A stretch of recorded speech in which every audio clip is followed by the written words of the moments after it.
प्यारे विद्यार्थियों, छोटे भाइयों बहनों, पेट की परीक्षा बहुत नजदीक है और उसको ध्यान में रखते हुए संविधान के जो विषय हैं उन पर चर्चा हो रही है। हमने आपको पूर्व की कक्षाओं में तमाम चीजें बताई जिसके माध्यम से आपको मदद मिली होगी। आज हम लोग चर्चा करने चल रहे हैं सिलेबस के अनुसार उच्चतम न्यायालय की और अगली कक्षा में उच्च न्यायालय की। देखिए, उच्चतम न्यायालय भारत का सबसे बड़ा न्यायालय है। अगर न्यायपालिका के दृष्टिकोण से देखा जाए तो भारत के सर्वोच्च न्यायालय के रूप में उच्चतम न्यायालय की स्थापना की गई है।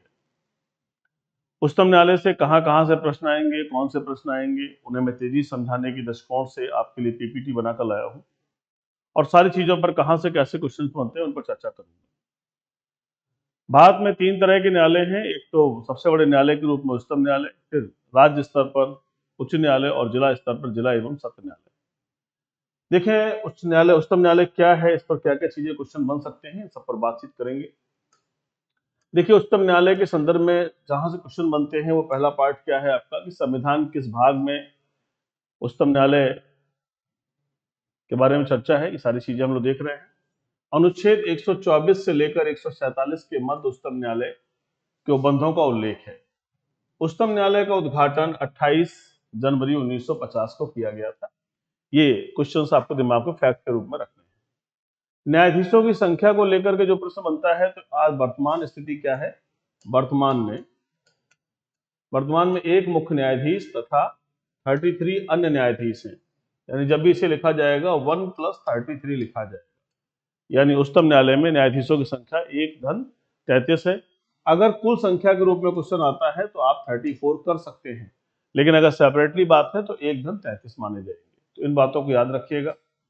आगे चलते हैं। समय को देखते हुए तेज गति से रिवीजन और देखा जाना जरूरी होता है। न्यायाधीशों की नियुक्ति के संदर्भ में क्या प्रावधान है, तो कहा गया है कि उच्चतम न्यायालय की न्यायाधीश की नियुक्ति राष्ट्रपति के द्वारा की जाती है और राष्ट्रपति यह नियुक्ति मुख्य न्यायाधीश के परामर्श के आधार पर करता है। ये बात आपके उसमें मिलती है कि उच्चतम न्यायालय के न्यायाधीश की नियुक्ति कैसे होती है। तो सर्वोत्तम उत्तर होगा यहाँ पर कि मुख्य न्यायाधीश के उच्चतम न्यायालय के मुख्य न्यायाधीश के परामर्श पर राष्ट्रपति के द्वारा की जाती है। लेकिन ये मुख्य न्यायाधीश का परामर्श भी 4 वरिष्ठतम न्यायाधीश का परामर्श होता है।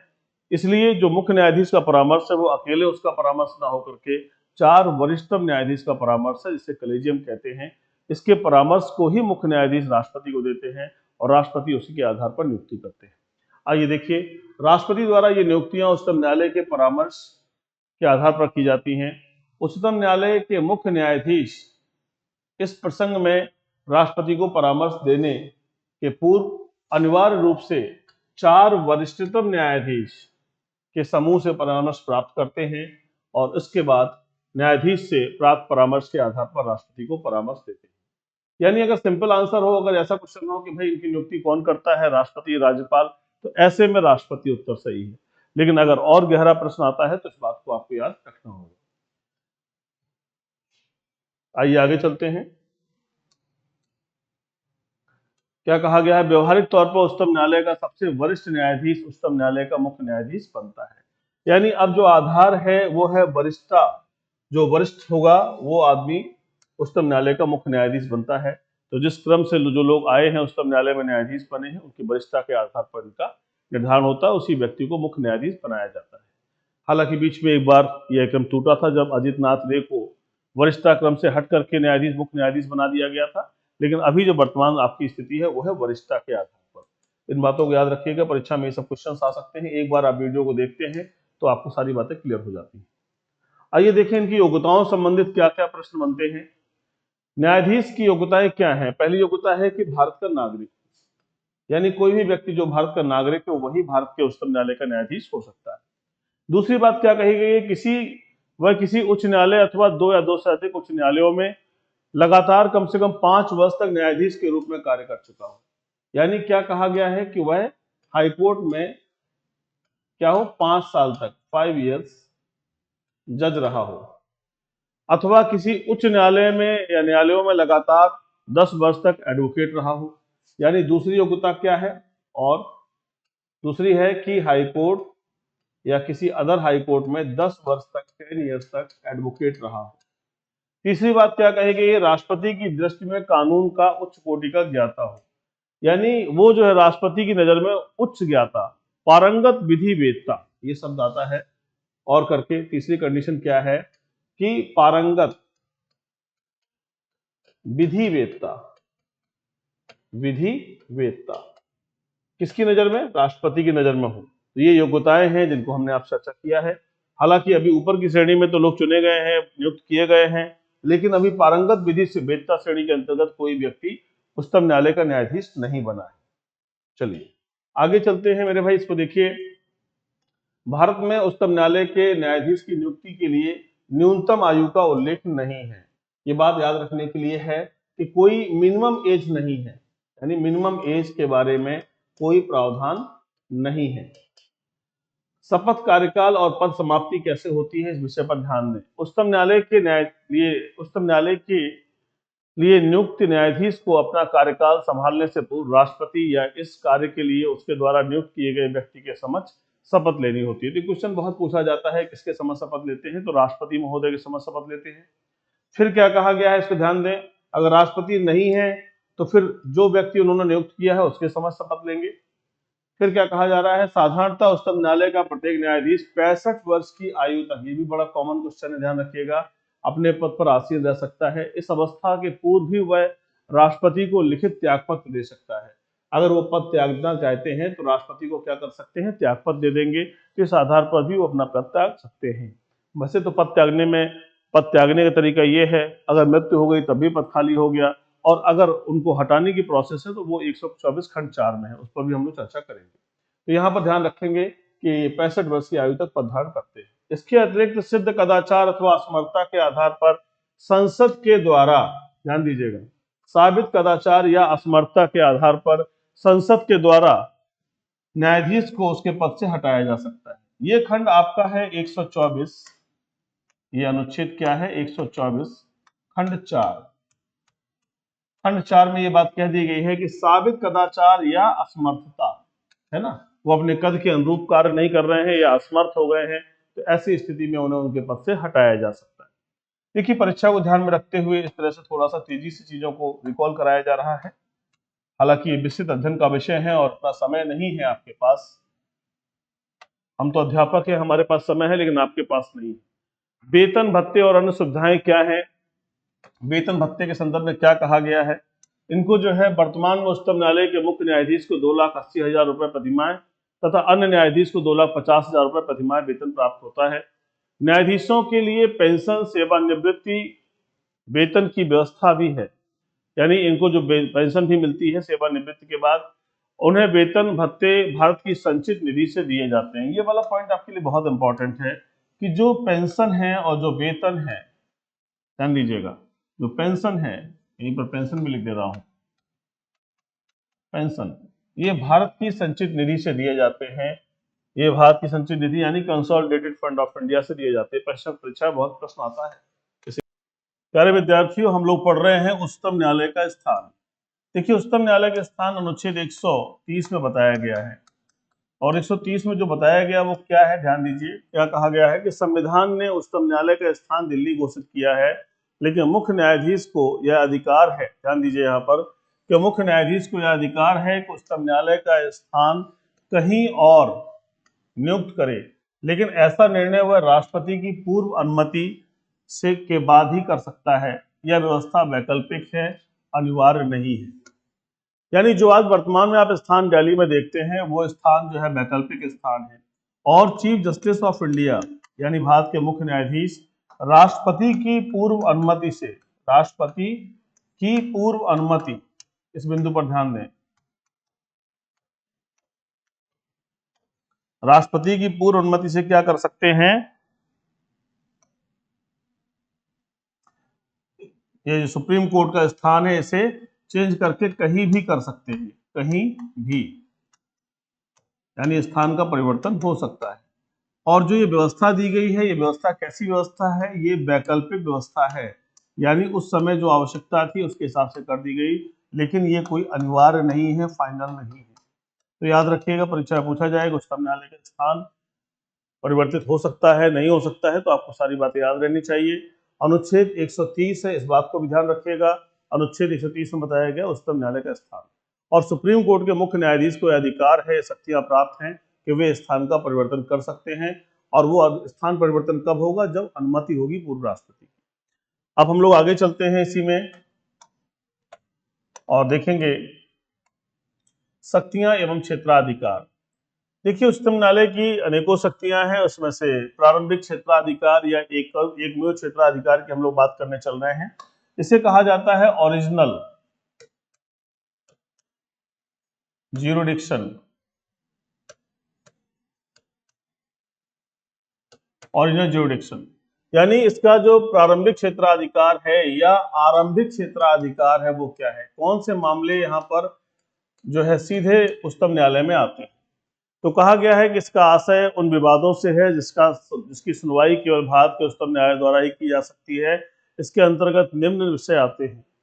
कौन से विषय आ रहे हैं? भारत सरकार तथा एक या एक से अधिक राज्यों के बीच विवाद, यानी भारत सरकार एक तरफ है और एक तरफ एक राज्य है या एक से अधिक राज्य हैं, उनके बीच में कोई डिस्प्यूट अगर पैदा हो गया है तो इसकी सुनवाई का अधिकार उच्चतम न्यायालय को है। भारत सरकार, संघ का कोई राज्य या राज्यों तथा एक या अधिक राज्यों के बीच विवाद, यानी एक तरफ भारत सरकार है, संघ शासित कोई क्षेत्र है और कोई राज्य या कुछ राज्य हैं, और दूसरी तरफ क्या कहा जा रहा है कि कोई एक राज्य या कई राज्य हैं, तो इसका विवाद भी सीधे उच्चतम न्यायालय जाएगा। तीसरी कंडीशन क्या कहता है कि दो या दो से अधिक राज्यों के बीच, अगर दो या दो से अधिक राज्यों के बीच कोई विवाद उत्पन्न हो गया है तो ये मामला भी सीधे सुप्रीम कोर्ट में जाएगा। जैसे मान लीजिए मध्य प्रदेश वर्सेस यूपी है, तो ये मामला भी सुप्रीम कोर्ट जाएगा। अगर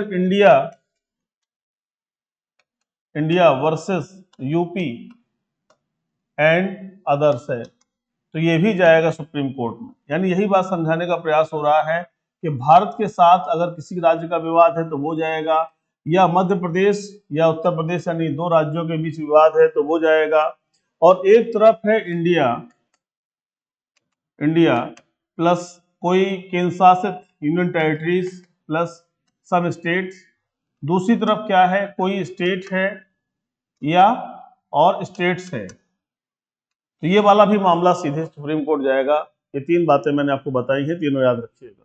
यह अनुच्छेद 131 है, 131 इसके अंतर्गत आता है। आगे चलिए देखें। अब हमारा दूसरा है कि न्यायिक पुनरावलोकन क्या होता है या जुडिशियल रिव्यू क्या है। इस अधिकार के तहत उच्चतम न्यायालय यह सुनिश्चित करता है कि विधायिका द्वारा बनाए गए किसी कानून या कार्यपालिका द्वारा दिए गए किसी आदेश के संदर्भ में क्या कहा गया है कि अगर वह संविधान से विपरीत नहीं है या संविधान के अनुरूप है तब तो कोई बात नहीं, लेकिन अगर इसके विपरीत है या इसके अगेंस्ट है या इससे मेल नहीं खाता है तो उच्चतम न्यायालय क्या करेगा? उसे असंवैधानिक घोषित कर देगा। इस अधिकार के तहत उच्चतम न्यायालय सुनिश्चित करता है कि विधायिका द्वारा बनाए गए कानून या कार्यपालिका द्वारा जारी किए गए आदेश संविधान के प्रावधानों के विपरीत नहीं है। यदि वह संविधान से मेल नहीं खाते हैं तो उन्हें असंवैधानिक घोषित कर देते हैं।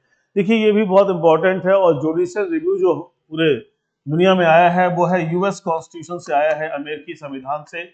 और ये केस कौन सा है? इस केस का नाम है मारवरी बनाम वर्सेस मेडिसन। ये बहुत ही इंपॉर्टेंट केस है और ये वहां पर न्यायमूर्ति थे जस्टिस मार्शल, उन्होंने ही इस सिद्धांत को जन्म दिया था। इस केस में ये बात निकल कर के आई थी कि यदि कोई भी कानून या कोई भी आदेश संविधान के विपरीत है या संविधान के मेल नहीं खाता है या उससे अगेंस्ट है या उसके प्रोविजंस को प्रभावित करता है तो वो असंवैधानिक घोषित हो जाएगा। तो ये जो जुडिशियल रिव्यू का सिद्धांत है वो इसी केस की देन है, इसको याद रखिएगा। अब हम आगे चलते हैं इसी क्रम में और देखते हैं और चीजों को। देखिए, अपीली क्षेत्राधिकार उच्चतम न्यायालय के संदर्भ में कहा जाता है कि कुछ मामलों को छोड़कर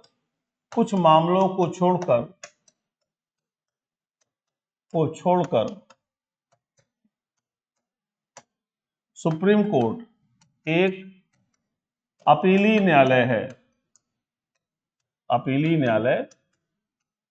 है। यानी कुछ मामलों को छोड़कर, अभी आपने 131 में मैंने आपको बताया कि राज्यों के बीच विवाद का जो मामला है वो कैसा है? कुछ मामले छोड़ करके जो सीधे जाते हैं, अदरवाइज सारे के सारे मामले कैसे जाते हैं, अपील में जाते हैं। उच्चतम न्यायालय और उच्च न्यायालय दोनों की कंडीशन यही है कि ये दोनों कुछ मामलों को छोड़कर अपीली न्यायालय है। आइए यहाँ बात करते हैं कि उच्चतम न्यायालय की अंतिम अपीली न्यायालय कहा जाता है, लास्ट जो है अपीलेट कोर्ट है, और समस्त राज्यों के उच्च न्यायालयों से जो निर्णय होते हैं उसके विरुद्ध अपील का अधिकार उसको होता है।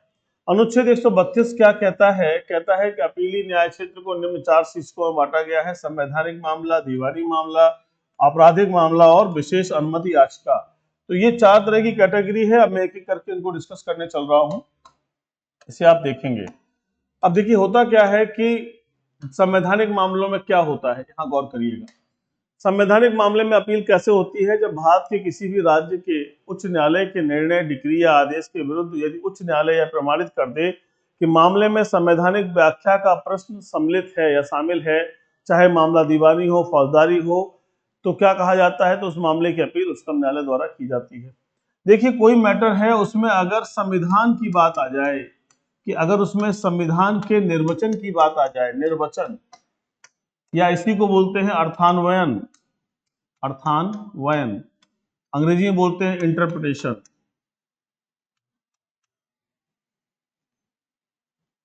इंटरप्रिटेशन, तो ये क्या है interpretation? Interpretation of the statutes के नाम से एक लॉ के क्षेत्र में विधि की किताब चलती है। इसका मतलब होता है कि विधियों का निर्वचन, या विधियों में जो शब्द दिए गए हैं, जो वाक्य दिए गए हैं, जो भी प्रोविजंस दिए गए हैं, उनका एग्जैक्टली मीनिंग क्या है, व्हाट इज द रियल और exact meaning of the particular word, ये जानने के लिए क्या समस्या आती है? उन्होंने कहा कि संविधान की व्याख्या सम्मिलित है। व्याख्या का मतलब इंटरप्रिटेशन ऑफ द स्टैट्यूट्स है, यानी उसके अर्थ को लगाना है। तो जो उच्चतम न्यायालय के द्वारा अर्थ लगा दिया जाएगा, यानी सुप्रीम कोर्ट जो अर्थ लगाएगा, वही अर्थ नीचे के सभी न्यायालय लगाएंगे। तो इसी बात के संदर्भ में है कि अगर कोई मैटर हाईकोर्ट में चल रहा था और हाईकोर्ट ने इस बात को कह दिया है कि इसमें संविधान का कोई प्रश्न इन्वॉल्व है और उस प्रश्न का उत्तर या उस प्रश्न की सही व्याख्या आपके द्वारा की जानी चाहिए, तो ऐसे मामले की अपील भी उच्चतम न्यायालय में होती है। तो ये था आपका पॉइंट, इसे ध्यान रखिएगा। आगे हम इसी क्रम में चल रहे हैं, थोड़ा सा गति तेज होगी, लेकिन इसका उद्देश्य है कि सारी बातें आपके दिमाग में चली जाएं और जितना भी आवश्यक मैटर है वहां तक आपको समझाया जा सके। देखिए दीवानी मामले में क्या होता है? दीवानी मामला माने राजस्व मामले समझ सकते हैं, या पद प्रतिष्ठा या अधिकार संबंधित मामले दीवानी मामले कहलाते हैं।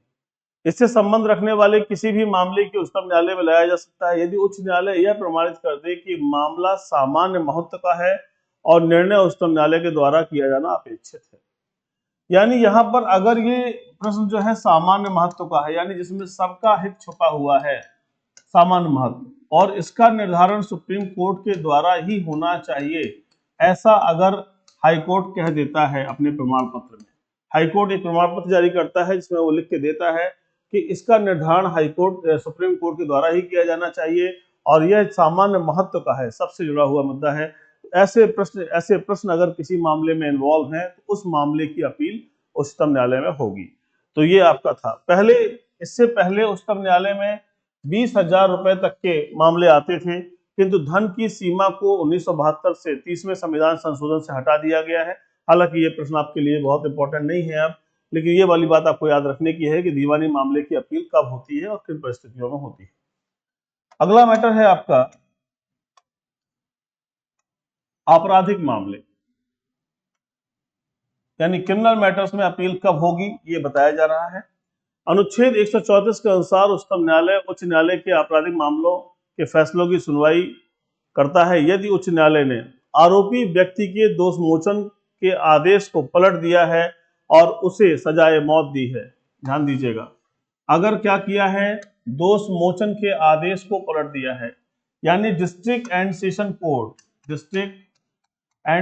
कोर्ट यानी जिला एवं सत्र न्यायालय जिसे हम कहते हैं, इसने किसी व्यक्ति को क्या किया है, दोष मुक्ति किया है। दोष मुक्ति का मतलब होता है कि उसकी सजा को खत्म कर दिया, उसको पूरी बाइज्जत बरी कर दिया।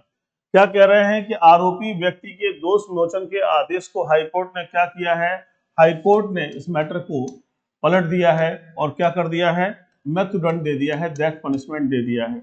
यानी अगर एक तरफ देखा जाए तो डिस्ट्रिक्ट एंड सेशन कोर्ट ने जहां पर उसको दोष मुक्त किया था, उसकी सजा को कम किया था, उसको खत्म कर दिया था बिल्कुल, बाइज्जत बरी किया था, वही हाईकोर्ट ने क्या कर दिया, डेथ पनिशमेंट दे दिया, मैं तुरंत दे दिया। तो ऐसे मामले की अपील होगी।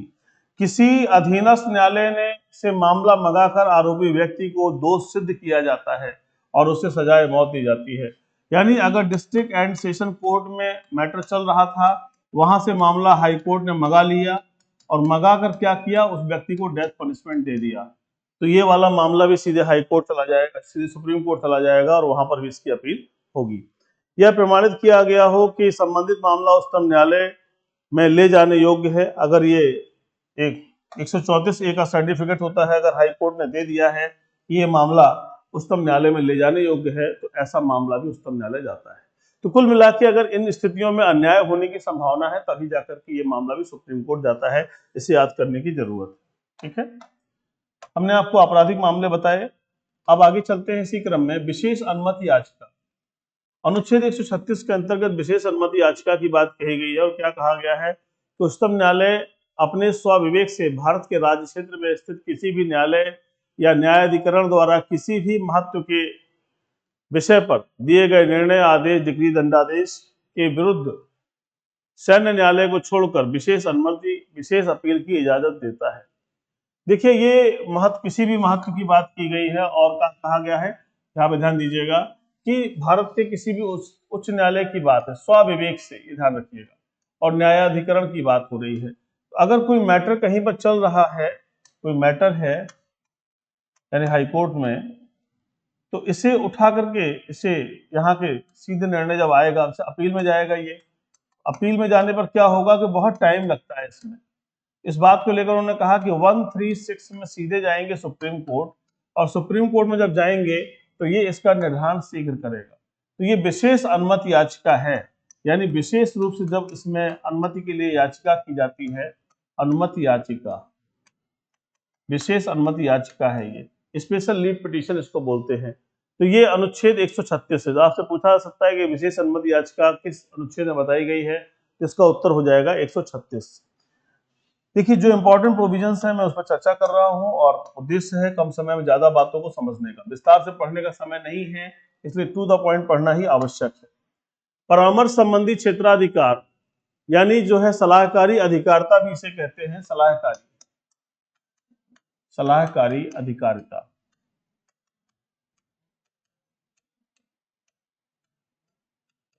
सलाहकारी अधिकारिता मतलब क्या है कि भारत का राष्ट्रपति किसी कानूनी प्रश्न या तथ्य पर उच्चतम न्यायालय से सलाह मांग सकता है। यानी भारत के राष्ट्रपति को सलाह लेने का अधिकार है उच्चतम न्यायालय से, और किन किन विषयों पर है, किसी विधि के प्रश्न पर, कानून के प्रश्न पर या तथ्य के प्रश्न पर भी सलाह ले सकता है। अनुच्छेद 143 143 राष्ट्रपति को 2 श्रेणियों में मामले उच्चतम न्यायालय में ले जाने का अधिकार देता है। तो आपसे पूछा जाए कि ये सलाहकारी अधिकारिता किस अनुच्छेद में है राष्ट्रपति की, तो उसका उत्तर हो जाएगा 143। अब कौन कौन से हैं? सार्वजनिक महत्व का किसी मसले पर विधिक प्रश्न उठने पर, और दूसरा है किसी पूर्व संवैधानिक संधि, समझौता, संविदा आदि के मामले में विवाद उत्पन्न होने पर। यानी 2 कैटेगरी है। एक तो सार्वजनिक महत्व का अगर कोई प्रश्न आ रहा है, सार्वजनिक महत्व का मतलब इसमें जन सामान्य का विषय जुड़ा हुआ हो, अगर ऐसा कोई प्रश्न है तो उस पर जो सुप्रीम कोर्ट में सीधे सलाह के लिए बात कर सकते हैं राष्ट्रपति। दूसरा है कि अगर पूर्व कोई संवैधानिक संधि हुई है, संविदा हुई है, या कोई भी इस तरह की बात है जो समझौता है जिस पर कि विवाद उत्पन्न हुआ है, तो ऐसे विषय पर भी राष्ट्रपति सलाह मांग सकते हैं। ये इनकी सलाहकारी अधिकारिता है, और इससे क्वेश्चन बहुत आता है। 143 को याद रखिएगा। आगे चलते हैं मेरे भाई और देखते हैं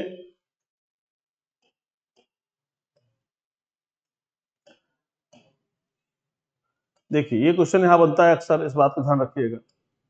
पहले मामले में उच्चतम न्यायालय अपना मत दे भी सकता है और मत देने से इनकार भी कर सकता है। गौर करिएगा, पहला मामला कौन सा है कि जब सार्वजनिक महत्व का मुद्दा है, तो ऐसे मुद्दे पर उच्चतम न्यायालय अपना मत दे भी सकता है और देने से मना भी कर सकता है।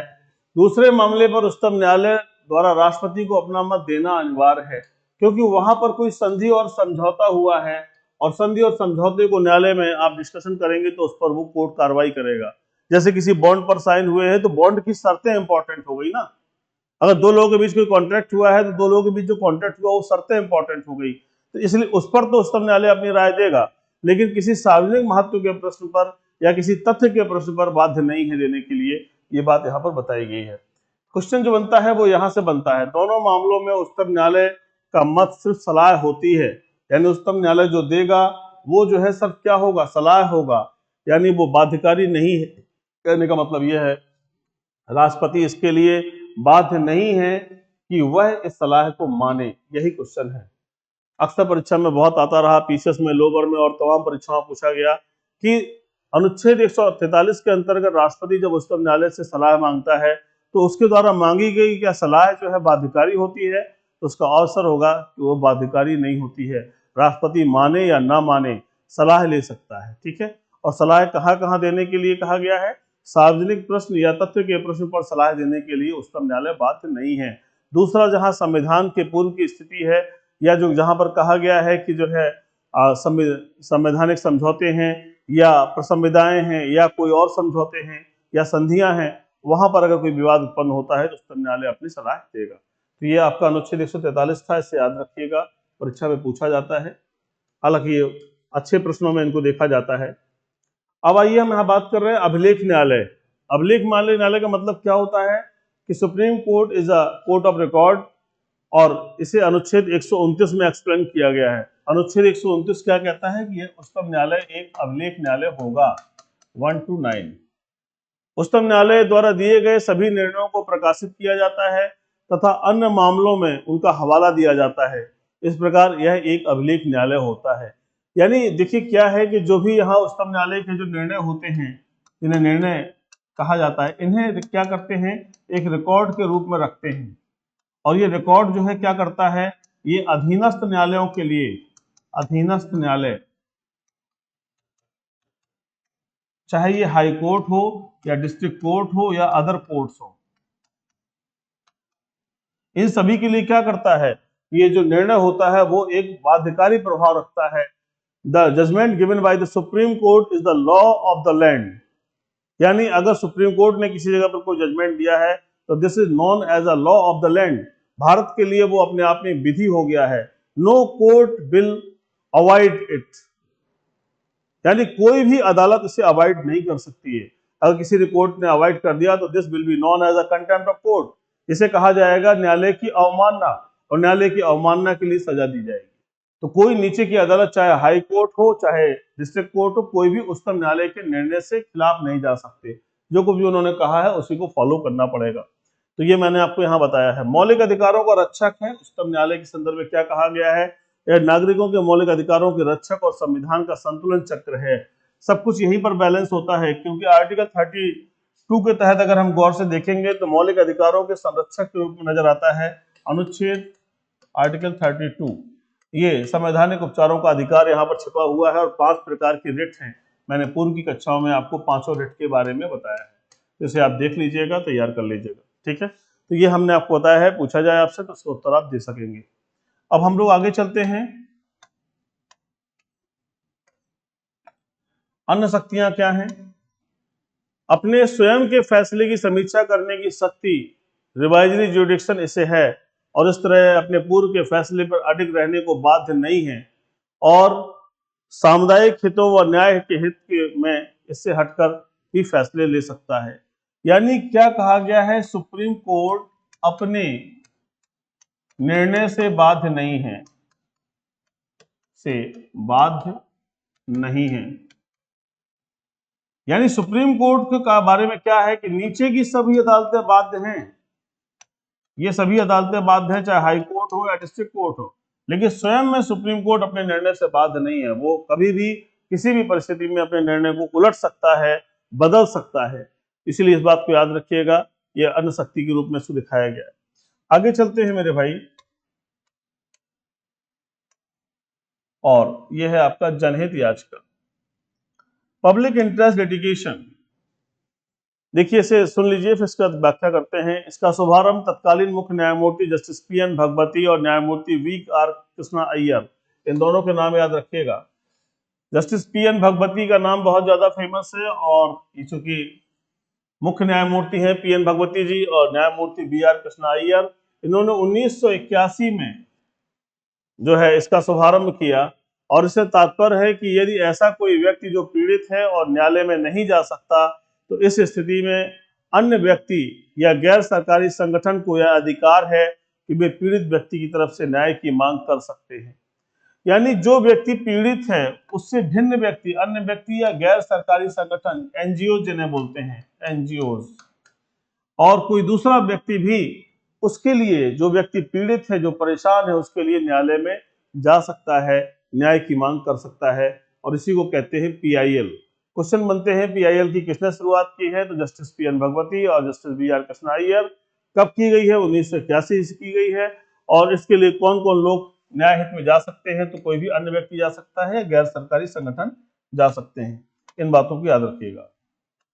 इसका उद्देश्य क्या है, इसको देख लीजिए। इस व्यवस्था का उद्देश्य सामाजिक और आर्थिक रूप से पिछड़े वर्गों के लिए न्याय व्यवस्था प्रदान करना। लोकहित को लेकर कोई भी व्यक्ति न्यायालय में जा सकता है। एक्चुअली जो शब्द है लोकहित, ये बहुत बड़ा शब्द है। लोकहित या जनहित, है ना, जनहित, इसीलिए तो शब्दावली आई PIL, public interest litigation, PIL. ठीक है, जनता के हित को ध्यान में रखते हुए लिटिगेशन। तो ये बात जनता के हित के उद्देश्य के लिए है, जिसमें सामाजिक और आर्थिक दोनों हित समाहित है, उन वर्गों के लिए जो किसी न किसी कारण से न्याय प्राप्त करने में असमर्थ है।